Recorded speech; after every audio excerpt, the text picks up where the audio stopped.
நீங்க பார்க்கலாமா? நீங்க பார்க்கறது சிட்டிக்குள்ள எப்படி வந்து ஒரு பஸ்ஸை டிரைவ் பண்றது, அதுதான் நம்ம இந்த வீடியோல பார்க்க போறோம். ஓகேங்களா?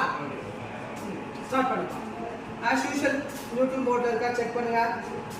உங்களுக்கு இங்க நியூட்ரல் மோட் காட்டும், மேப் காட்டும், வண்டியில இருக்கக்கூடிய டேஷ்போர்ட் செட்டிங் எல்லாமே இருக்கு. வண்டியோட ஃப்ரண்ட் விண்ட்ஸ்கிரீன், இது சைடு டோர், இது mirror, left mirror or right mirror. ஓகேங்களா? ரோடோட பேஸ்மெண்ட் பார்த்தீங்கன்னா தெரியும் உங்களுக்கு. இந்த லெஃப்ட் ட்ராக் ரைட் ட்ராக் வரும். இதில் வந்து சைன் போர்டு எல்லாமே இருக்கும்.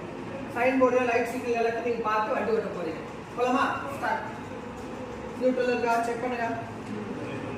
அப்புறம் ஸ்டார்ட். இகிஷன் சால்வ் பண்ணுங்க. ஆராய்ச்சி. First gear. Clutch slowly release. Bring it biting point. Half clutch mode. Move ஆகுதா? இந்த ஸ்பீடை பார்த்து இது இருக்கு ஸ்பீட் ஃப்ரண்ட்